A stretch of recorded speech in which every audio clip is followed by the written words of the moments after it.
Comprendre les enjeux, anticiper les risques, protéger l'avenir, éclairer votre quotidien.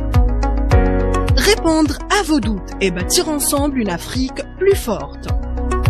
De la recherche en laboratoire au cœur de nos foyers. Bienvenue dans votre émission Vie et Santé avec le professeur Idir Bitam sur les ondes d'Ifriqiya FM. Bonjour, c'est professeur Idir Bitam, spécialiste maladies transmissibles, pathologie tropicale. Notre émission santé et bien-être sera aujourd'hui. On va traiter une émission spéciale sur le diabète en Afrique. Effectivement, donc le diabète en Afrique, c'est une épidémie croissante, touchant 25 millions d'Africains, adultes entre 20 et 79 ans, qui devrait exploser d'ici 2025 ou 2045, d'après les statistiques de l'Organisation mondiale de la santé, avec des défis majeurs comme le faible taux de diagnostic qui est à 73%, environ 18 millions d'Africains qui ne sont pas diagnostiqués, qui traînent le diabète sans qu'ils le sachent, et qui est une maladie quand même silencieuse qui peut être mortelle. Avec nous, on a le plaisir d'accueillir professeur Chemali, qui est spécialiste en maladie, en médecine interne, et qui est aussi spécialiste du diabète. Elle a fait sa thèse sur le diabète. Et c'est très intéressant d'avoir des informations et des compléments d'informations sur le diabète, la prise en charge en Afrique et comment on peut réduire la densité ou ce qu'on appelle l'épidémiologie de cette situation en Afrique. Professeur Chemali. Bonjour, professeur Bitam. Exactement, on va parler d'un problème qui constitue un véritable fléau mondial. Il y a une explosion épidémique du diabète dans le monde. Le diabète continue à progresser en Afrique et il atteint des chiffres vraiment préoccupants. En 2025, la FDA a donné un chiffre à travers le monde de plus de 530 millions de patients diabétiques à travers le monde. Et en Afrique, c'est 24 millions de patients diabétiques, bien sûr chez les adultes âgés entre 20 et 79 ans. C'est vrai que ces chiffres sont sous-estimés, parce qu'il y a aussi un très grand nombre de patients diabétiques qui ne sont pas diagnostiqués. Et en Afrique, le pourcentage de patients non diagnostiqués, c'est le pourcentage le plus élevé à travers le monde. Il atteint pratiquement les 72%. C'est énorme.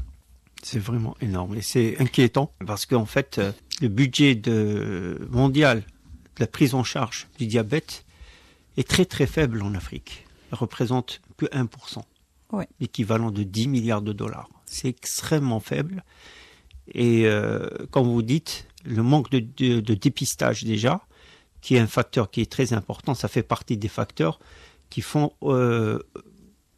augmenter, c'est-à-dire la sous-estimation des cas déjà. Exact. Lorsqu'on parle de 25 millions, peut-être c'est un chiffre qui devait être multiplié par 3 voire par 4.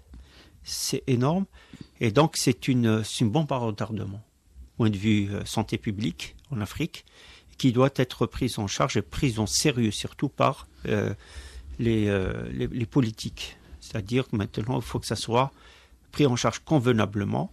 Et la prise en charge, justement, ce qui fait la deuxième question qu'on voit, quels sont les facteurs de risque pour dire, voilà, la personne, elle est diabétique ou non. Exactement. Le diabète est une maladie très très grave. D'ailleurs, elle a été qualifiée par l'OMS de tueur silencieux. Le diabète, il tue plus que les maladies infectieuses. Il tue plus que le sida, plus que la tuberculose. D'accord ? Donc, le diabète peut être à l'origine de beaucoup de complications aiguës, notamment métaboliques, infectieuses, mais aussi, ce qu'on redoute le plus, ce sont les complications chroniques. Ça touche les organes cibles, oui. L'œil, le cœur, le cerveau, l'AVC. Donc on peut avoir beaucoup de complications qui peuvent mettre en jeu le pronostic fonctionnel, mais aussi vital du patient diabétique. Pourquoi il y a eu une augmentation explosif de la fréquence du diabète, c'est parce qu'on a assisté à une véritable transition épidémiologique. Il y a eu un changement des habitudes alimentaires du patient qui vit en Afrique. On consomme plus d'aliments sucrés, hypercaloriques. Oui. Donc c'est ce qui a fait que la fréquence du diabète a augmenté. Il y a un véritable problème. Les Africains sont très gourmands. Ah oui, il y a un problème aussi de sédentarité. Oui. On ne fait pas de sport, on ne fait pas d'activité. Et puis à côté de l'explosion épidémique du diabète, il y a l'explosion aussi épidémique de l'obésité. Et c'est ce qui fait qu'on va s'attendre à des chiffres beaucoup plus importants que ça dans les années à venir. Très bien. Effectivement, l'espérance de vie, déjà, qui va être diminuée, c'est-à-dire entre 65 et 70 ans pour les diabétiques non équilibrés ou bien les diabétiques qui ne sont pas dépistés. Ce ne sont pas dépistés, c'est des gens qui vivent, qui ont l'habitude avec des glycémies élevées et ils supportent cette charge glycémiante. Et effectivement, ça devient dangereux parce qu'après, effectivement, il y a la rétinopathie, il y a la neuropathie, il y a plusieurs, bien sûr, après les reins, après la cardio. Donc, il y a plusieurs facteurs qui font des complications. C'est vrai que c'est une situation très alarmante parce qu'on arrive à diagnostiquer le diabète au stade de complication. On reçoit des patients au stade d'insuffisance rénale terminale, dépit diabétique. Ça, c'est important. Ça, c'est très, très grave. Parce qu'il y a un très grand problème de dépistage et de diagnostic à des stades précoces. Sans compter l'âge des malades qui sont diagnostiqués. La majorité, c'est des âges qui dépassent les 65 ans, 70 ans, etc. Donc, la prise en charge est plus difficile. Je pense que bien au contraire, on assiste à un rajeunissement au contraire de l'âge. Non, je parle les gens qui se font dépister oui, en retard. Parce que généralement, c'est des patients qui ont des comorbidités où on est obligé de demander une glycémie. Donc, on tombe sur des malades qui sont diabétiques depuis très longtemps avec des complications. Et c'est ce qui va compliquer encore plus la prise en charge de ces patients diabétiques. Je voulais juste dire l'idée que par rapport au diabète, il y a un rajeunissement du diabète, que ce soit surtout du diabète de type 2, c'est-à-dire qu'on diagnostique chez des personnes de plus en plus jeunes. C'est-à-dire, il ne faut pas attendre 50 ans et 60 ans pour demander une glycémie. D'accord ? Donc il faudrait, quand il y a des facteurs de risque, il ne faut pas hésiter. Des antécédents familiaux, une notion d'obésité, d'hypertension. Il ne faudrait pas hésiter à aller dépister le diabète. Justement, c'est à partir de quel âge qu'on peut penser à se faire dépister, pas diagnostiquer, dépister. Bon, si on rejoint les recommandations, donc c'est en fonction des facteurs de risque. Bon, 45 ans et au-delà, il faut faire une glycémie.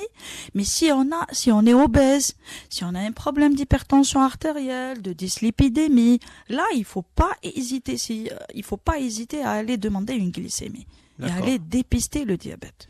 Si on a des antécédents familiaux, de DT2, de diabète type 2, de type 1.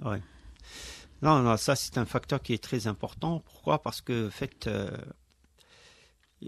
on manque beaucoup de sensibilisation. C'est-à-dire qu'il n'y a pas assez de campagnes de sensibilisation de la population pour se faire dépister. Pourquoi ? Parce que pour eux, le diabète, c'est rien. Oui. Il y a beaucoup de gens qui disent c'est rien le diabète. Il y a le traitement, il y a ce qu'il faut. Non. Il y a une explication à ça parce que souvent quand on discute avec les gens, c'est une maladie asymptomatique. Même pour un diabétique, il te dit... C'est pour ça qu'on dit qu'elle est silencieuse. Je suis bien. Des fois, quand on prescrit de l'insuline, ils sont hésitants, ils disent qu'ils sont en bon état général, on ne va pas traiter des chiffres. Il y a un très très grand problème déjà de déni de la maladie. Donc effectivement, il y a beaucoup de personnes qui se disent que le diabète c'est une maladie bénigne, il y a le traitement, c'est pas la peine, donc ils prennent pas en considération la dangerosité de cette maladie. Et donc des fois, ils se dépistent même pas. Donc même s'il y a un facteur familial, un facteur héréditaire, etc., ils prennent pas en considération ce facteur. Et malheureusement, c'est comme ça que lorsqu'ils font un dépistage ou lorsqu'il y a une comorbidité, etc., on leur demande de faire la glycémie, ils se retrouvent avec des taux de glycémie extrêmement élevés. Effectivement, parce que ça reste quand même une maladie asymptomatique au départ. C'est pour ça que l'OMS l'a qualifié de tueur silencieux. le malade, quand il se voit asymptomatique, il a du mal à accepter qu'il y a un diabète et qu'il y a des mesures à entreprendre, que ce soit du point de vue hygiène de vie ou parfois même on est amené à mettre des thérapeutiques. Oui, on souffre de ça sur le plan pratique. Il y a un très grand problème de déni de la maladie. C'est pour ça qu'il faut jouer sur ça. Essayer de sensibiliser au maximum les gens, essayer de faire des campagnes de dépistage et expliquer aux malades qu'on peut vivre avec un diabète si on suit un régime bien équilibré. Enfin, je parle pas de régime, mais d'une hygiène de vie. Et maintenant, il y a beaucoup de thérapeutiques innovantes qui permettent aux patients diabétiques d'avoir une espérance de vie qui est normale. Très bien. Vous parlez d'un dépistage. Pour un pays africain pauvre qui n'a pas les moyens, comment on peut préconiser, comment on peut aider cette population à se faire dépister? Même si on a ils sont sensibilisés, ils veulent le faire, etc. Mais quels sont les moyens? Comment on peut avoir les moyens pour un pays faible revenu? C'est vrai que dans certains pays, l'accès au dépistage est un petit peu facile. Si on peut citer comme exemple l'Algérie, il y a beaucoup de campagnes de dépistage qui sont soutenues par le pays. Il y a toute une politique au niveau du ministère de la Santé pour aller dépister justement le diabète. Je pense que dans d'autres pays africains, l'accès aux soins n'est pas très accessible. Il faudrait qu'il y ait une aide. Il faudrait renforcer ça par l'aide de l'Organisation mondiale de la santé, la Banque africaine. Donc il faudrait qu'il y ait quand même une politique dans ce sens. Très très bien. Donc effectivement, ça c'est un des facteurs importants pour la prise en charge convenable et décente, parce que quand même là, c'est une vie humaine. Donc il faut la protéger, il faut l'entretenir, c'est ça le bien-être. Mais le problème qui se pose maintenant, parler du traitement. Donc, quels sont les objectifs du traitement du diabète? Sachant que on a aussi un autre facteur pour les gens qui prennent des antidiabétiques, c'est l'hypoglycémie. Voilà le problème qui se pose. Et l'hypoglycémie, elle est plus dangereuse que l'hyperglycémie. Parce que malheureusement, ça fait le problèmes cardiovasculaires, plusieurs autres facteurs, problèmes rénaux, etc. C'est vrai qu'il y a eu toute une évolution en ce qui concerne les objectifs thérapeutiques concernant le diabète. Autrefois, on était plutôt glucocentrique. Ça veut dire que l'objectif, c'était de faire baisser la glycémie, quel que soit X. Mais après, on a bien compris que oui, il faut avoir des molécules qui baissent la glycémie, mais sans hypoglycémie. Pourquoi? Parce qu'on a compris que cette hypoglycémie, c'est un facteur de risque cardiovasculaire à part. D'accord? Donc, par la suite, on est devenu encore plus exigeant par rapport à ces molécules. On demande des molécules qui baissent la glycémie, sans hypoglycémie, mais aussi qui protègent les organes cibles, qui protègent le cœur et qui protègent le rein. Donc c'est ça l'évolution en ce qui concerne les objectifs thérapeutiques. Maintenant, on a sur le marché justement des molécules innovantes qui répond à ce cahier de charge. C'est-à-dire, c'est des molécules qui baissent la glycémie avec le moins de risque d'hypoglycémie et qui protègent le rein et le cœur. C'est vrai que peut-être dans certains pays africains, on a la chance d'avoir ces molécules innovantes sur le marché. Certes, c'est des molécules qui coûtent cher, et malheureusement, dans certains pays, elles ne sont pas remboursées par la sécurité sociale. Oui. J'espère que ça va venir dans certains pays. C'est des médicaments qui coûtent cher et qui vont constituer un lourd fardeau économique pour le pays. D'accord. Donc, mais c'est des molécules qui donnent beaucoup d'espoir pour le patient diabétique Très bien. Actuellement. En fait, il y a deux axes, c'est-à-dire c'est comme une épée à double épine. Donc on a effectivement double pointe, si on peut dire ça. La première, il faut jouer sur la prévention. Exact. C'est-à-dire il faut éviter qu'il y ait une augmentation de diabétiques. Et l'évitement ne peut se faire qu'avec une éducation sanitaire, éducation alimentaire. Comme vous le dites effectivement tout à l'heure, sur le type d'alimentation, les gargotes, les alimentations rapides, l'excès de sucreries, l'obésité, lorsqu'on reste tout le temps assis, lorsqu'on travaille dans un bureau, ensuite on rentre à la maison, on est dans un fauteuil, juste après on mange, après manger on dort, on se réveille. Donc là c'est une vie qui n'est pas du tout équilibrée et c'est un des facteurs qui augmente effectivement l'obésité. Et l'obésité va provoquer le diabète et le diabète avec toutes ses complications. Effectivement, les chiffres qui nous font peur, c'est l'augmentation d'ici 2050 à 142% d'après les spécialistes en statistiques épidémiologiques et qui peut atteindre les 60 millions de diabétiques en Afrique. C'est un chiffre alarmant et si on atteint ce chiffre, c'est-à-dire que c'est un fardeau économique extrêmement élevé par rapport à la prise en charge. Comme vous le dites, les nouvelles thérapies qui facilitent la baisse du sucre tout en contrôlant les hypoglycémies, ce qui est aussi très important et très tout grave. En protégeant les organes cibles. Tels que les reins, le cœur, le cerveau, le pied, etc., le pied diabétique, etc. Donc là, effectivement, c'est des informations qui font un peu, pas peur, mais quand même alarmant. C'est alarmant. Il faut maintenant que l'Afrique se prenne en charge. Exact. Il faut qu'elle se prenne en charge. 60 millions d'ici 2050, c'est énorme. Et l'Organisation mondiale de la santé ne prend en charge que 1% par rapport au budget mondial. C'est l'équivalent de 10 milliards de dollars. C'est extrêmement faible par rapport à un pays, à un continent aussi grand. Et la densité de population aussi grande. Donc il faut revoir un peu les objectifs et revoir un peu, je parle des objectifs économiques par rapport à la prise en charge. Et peut-être pourquoi ne pas créer des usines à l'intérieur des pays africains pour qu'ils se prennent eux-mêmes en charge. Et voilà, c'est une chose qui peut se faire. Donc voilà.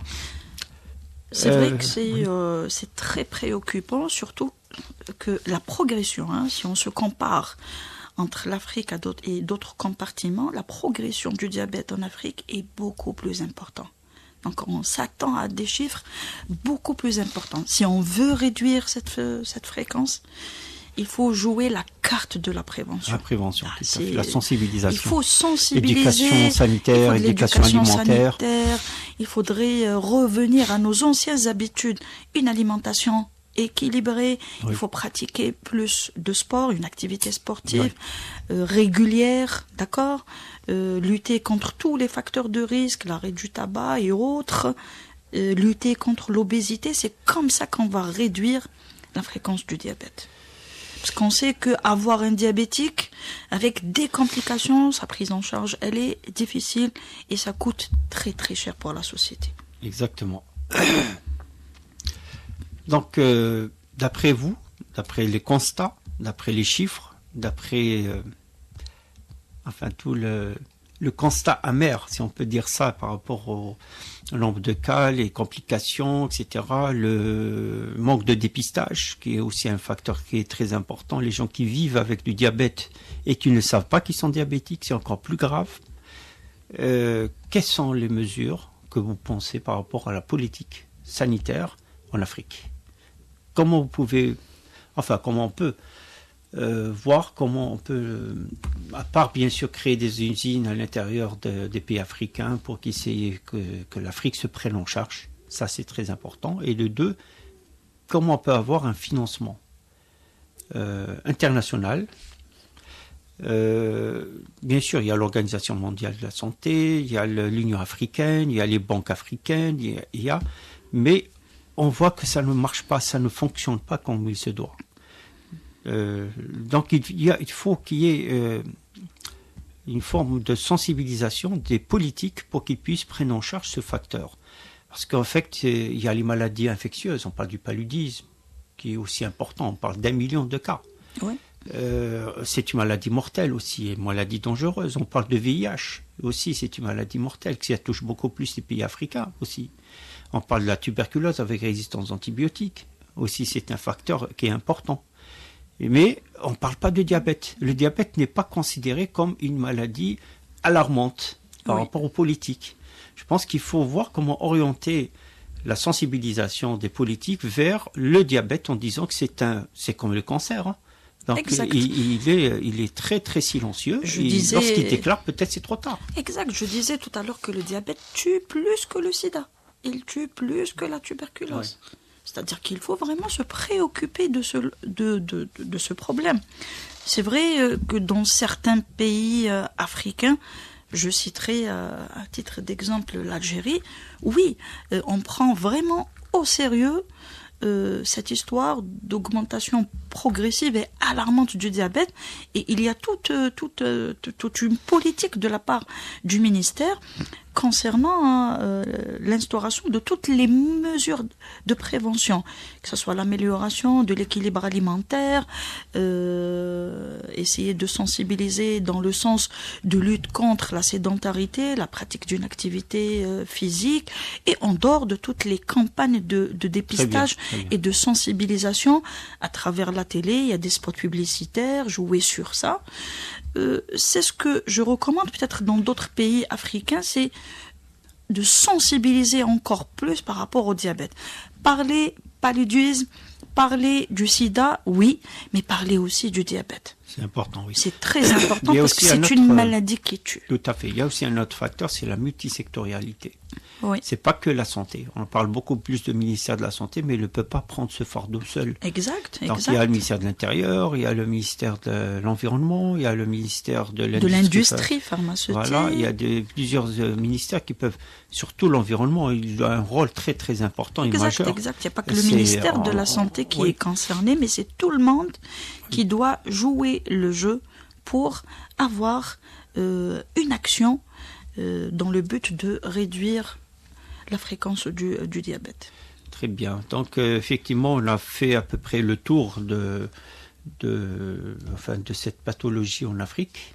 Enfin oui, on a parlé d'épidémiologie, on a parlé des chiffres, on a parlé des facteurs de risque, on a parlé par exemple le traitement, qu'est-ce qu'on a les nouvelles molécules qui fait baisser tout en faisant attention à des hypoglycémies. Ça c'est très important. Il y a aussi maintenant les glucophages par exemple. Le nouveau formule qui protège le foie. Ça, c'est un facteur aussi important. Il baisse la glycémie tout en protégeant l'organe qui est vital aussi.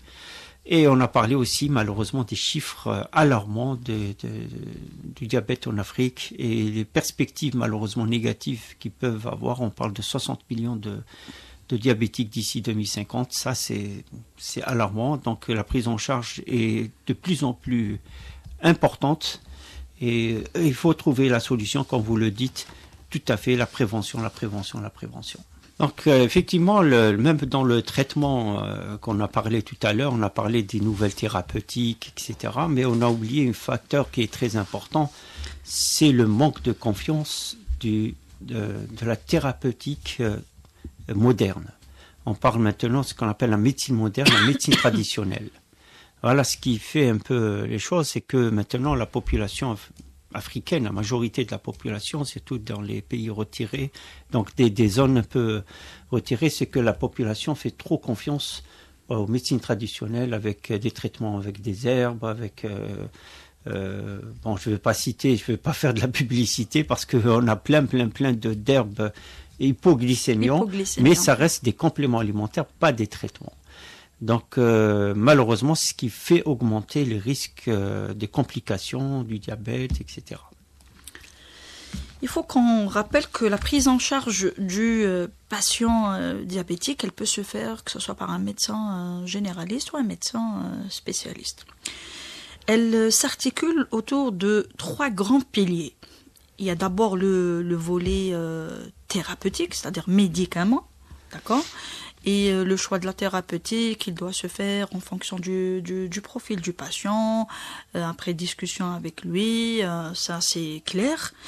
Le deuxième pilier, c'est l'hygiène de vie. c'est très important. Il n'y a pas que le médicament qui va faire baisser la glycémie, mais il y a aussi l'hygiène de vie, surtout la nutrition, l'équilibre alimentaire. On parle plus maintenant de régime, mais on parle d'équilibre alimentaire du patient, avec activité physique et bien sûr lutter contre tous les facteurs de risque, notamment l'arrêt du tabac et autres. Le troisième pilier, c'est l'éducation thérapeutique. Cette éducation thérapeutique, c'est elle qui va améliorer l'adhésion, l'observance, une meilleure compréhension de la maladie, une meilleure explication de la thérapeutique. Surtout, il y a beaucoup de diabétiques.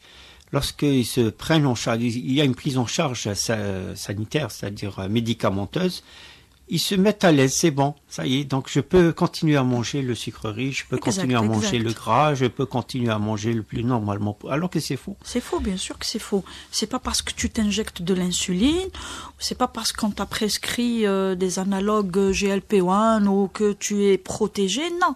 C'est vrai que maintenant, on a quand même un panel thérapeutique qui est très prometteur, et qui améliore l'état d'équilibre, qui protège les organes cibles, qui diminue le risque d'hypoglycémie.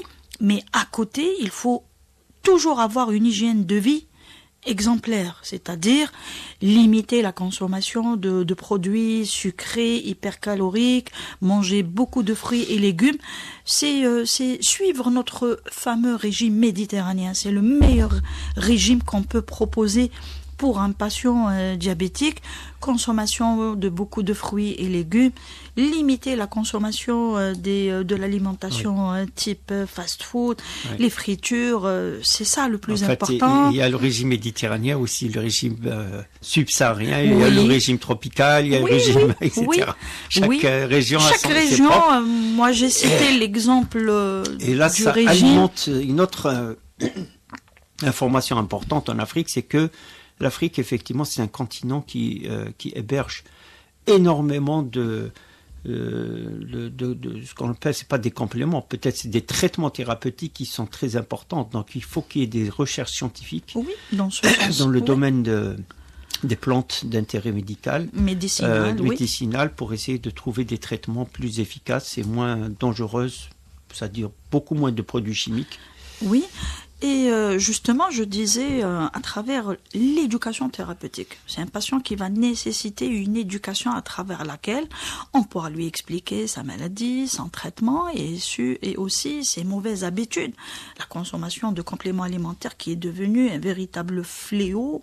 C'est des médicaments, c'est des compléments alimentaires, ce n'est pas des médicaments. Il y a aussi la phytothérapie.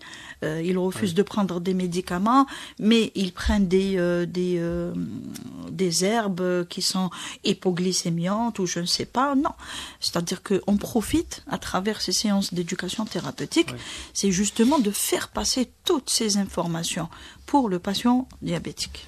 Il faut savoir que là, effectivement, le fait de prendre des tisanes à base d'herbes, etc., pour baisser le sucre ou bien, enfin, toute autre maladie, il faut savoir que le principe actif d'un traitement, c'est l'équivalent des 10 à 15 kg de plantes. C'est pas la même chose. C'est pas la même chose. C'est-à-dire qu'il ne faut pas comparer entre un traitement qui a une certaine concentration de principe actif, qui est la molécule elle-même qui fait baisser le sucre, et prendre une tisane. Une tisane, c'est à titre préventif, c'est tout.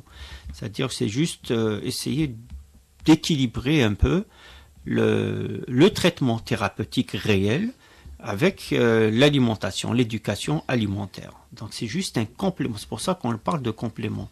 Donc ça n'a jamais été un traitement et ça ne sera jamais un traitement. Un traitement, oui, exactement. Donc ça c'est très important de signaler ça. Donc l'Afrique, effectivement, malheureusement, elle est classée 2e rang mondial du mauvais, c'est-à-dire par rapport au financement. Donc on parle de 10 milliards de dollars qui représentent seulement 1% des financements mondiaux. C'est extrêmement alarmant. Et faible. Très très faible. Là, par rapport, justement, on parle par rapport aux chiffres officiels. C'est pas des chiffres réels.